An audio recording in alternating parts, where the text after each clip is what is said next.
Hello भाई, तो आज हम लोग देखने वाले हैं बंदरगाह। ठीक है, तो भारत में टोटल कितने बंदरगाह हैं? तो भारत में कुल मिलाकर जोड़ा जाए तो 13 बंदरगाह हैं। टोटल 13 बंदरगाह हैं। ओके, हाँ चलो, इसको याद रखना है फैक्ट। इसके बाद देख लेते हैं फटाफट कौन सा बंदरगाह कहाँ पे स्थित है। पहला बंदरगाह देख लेते हैं, कौन सा बंदरगाह है? कांडला बंदरगाह। कांडला बंदरगाह का जो है नया नाम दीनदयाल बंदरगाह है। कांडला बंदरगाह का नया नाम दीनदयाल बंदरगाह। ये जो बंदरगाह है ये ज्वारीय बंदरगाह है और मुफ्त व्यापार क्षेत्र है। ठीक है, कहाँ पर पड़ता है? गुजरात। क्लियर। इसके बाद है हमारा ये मुंबई की बंदरगाह। मुंबई की बंदरगाह सबसे बड़ा बंदरगाह है दोस्त। हाँ, मुंबई भी बड़ा है भाई, तो सबसे बड़ा बंदरगाह मुंबई की बंदरगाह। तो जब बड़ा है तो उसमें ट्रैफिक ज़्यादा होता था। ट्रैफिक को कम करने के लिए क्या किया? ट्रैफिक को कम करने के लिए नाहवा शेवा बंदरगाह बनाया गया। कौन सा बंदरगाह? नाहवा शेवा। ओके, कृत्रिम बंदरगाह मेरे भाई।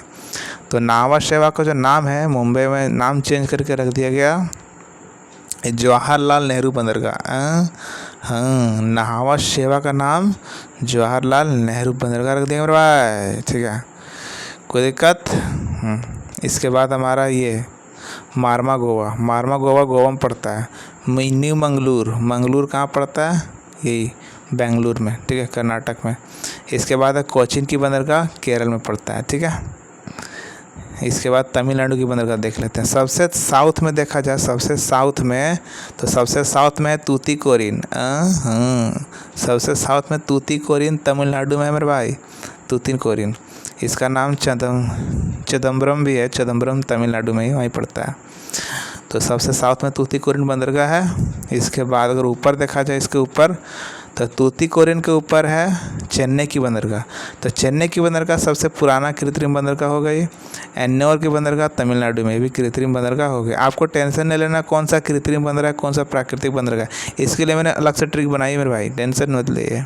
चले, इसके बाद है विशाखापट्टनम। विशाखापट्टनम आंध्र प्रदेश में है। ठीक है, ये सबसे गहरा बंदरगाह है, प्राकृतिक बंदरगाह, गहरा बंदरगाह। इसके बाद है पारादीप, उड़ीसा में है। ठीक है, इसके बाद है कोलकाता की बंदरगाह। कोलकाता की बंदरगाह जो है हुगली नदी के तट पर है। क्लियर। चलो, अब याद करते हैं बढ़िया से, अपना ट्रिक से देख लेते हैं फटाफट। चलो, पहला एक वर्ड है यहाँ पर कांडला बंदरगाह। कांडला बंदरगाह, कांड। जब मैं गुजर रहा था रात से, रात में गुजर रहा था तो वहाँ कांड हो गया। जब मैं रात में गुजर रहा था तो कांड हो गया मेरे भाई। उसके बाद एन्नौर। एन्नौर तूतीकोरिन ये जो है तमिलनाडु का बंदरगाह है। ठीक है। बात करें पारादीप, तो पारा जो होता है ना, पारा वो उड़ने का चीज़ होता है, फट से ना उड़ जाएगा। रूम टेम्परेचर पर जो है ना वो भी उड़ जाता है। तो पारादीप कहाँ से हो गया? उड़ीसा से। उड़ने का चीज़ है, फट से ना उड़ जाता है। नाहवा शेवा, नहाने की बात बोल रहा है, नाहवा शेवा। तो नाहवा शेवा महाराष्ट्र में है। ठीक है, इसके बाद है हल्दिया। हल्दिया जो है, हल्दिया कहाँ है?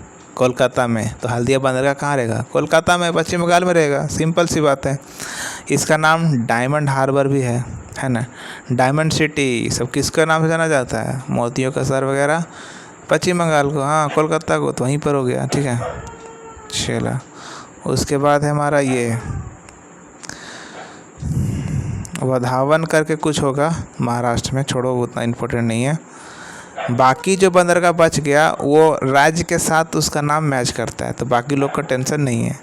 ठीक है, जो टेंशन वाली थी उसको हमने याद कर लिया।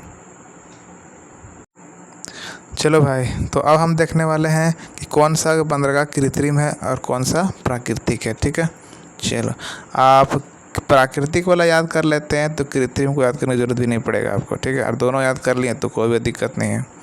चलो, प्राकृतिक में यहाँ पर मुंबई, हमारा जो बाई होता है, बाई मीन्स बाई की बात कर रहा हूँ। बाई यानी माता जी, वो क्या होती है? माता जी। कृत्रिम तो है नहीं, प्राकृतिक चीज़ है भाई, वो भगवान का दिया हुआ चीज़ है। फिर लिखा है मामा गोवा, मामा। अब मामा भी है, क्या है? भगवान का दिया हुआ चीज़ है, प्राकृतिक चीज़ है ना, मामा। मंगलूर, मंगलू को कौन बनाता है? वो भी भगवान का बच्चा है। मंगलू भी क्या है? प्राकृतिक है, भगवान का बच्चा है। उसके बाद यहाँ पर कोची भी वही है, प्राकृतिक। और इसके बाद विशाख, विशाख हमारा नाम है विशाख, हमको अभिषेक कोई नहीं बोलता है, विशाख बोल देता है, विशाख और विशाख विशाख। तो विशाख यानी कि मैं खुद, तो मैं खुद क्या हूँ, प्राकृतिक हूँ, भगवान क्या हूँ, है कि नहीं, पारादीप। पारादीप में एक वर्ड है यहाँ पर दीप, दीप का, दीप का, और दीप को क्या है, प्राकृतिक है। ठीक है, चलो इसके बाद कुछ बंदरगाह और रह गया। सबसे व्यस्त बंदरगाह है चीन की बंदरगाह। सबसे व्यस्त बंदरगाह कौन सा दोस्त? चीन की बंदरगाह। और सेंटोस बंदरगाह ब्राज़ील में है। तुम्हारे ब्रो जी है ना, ब्रो जी यानी कि भाई जी, वो बंदरगाह सेंट लगा के जाते हैं। हाँ सेंट लगा जाते हैं भाई। इसके बाद हमारा ये है चटगांव। चटगांव बांग्लादेश में। कैसे? गांव में क्या है, गांव में बंगला है, बहुत बड़ा बंगला है। ठीक है, तो यहाँ से क्लियर हो जाएगा। इसके बाद है मुर्जियस। मुर्जियस मतलब मुरझाने कर रहा है कि करेला, करेला खिला देगा ना भाई, तो मुर्जियस यानी कि मुर्दार आदमी भी जिंदा हो जाएगा। करेला एकदम दवाई की तरह काम करता है। उसके बाद सोपारा। सोपारा यानी कि महाराष्ट्र।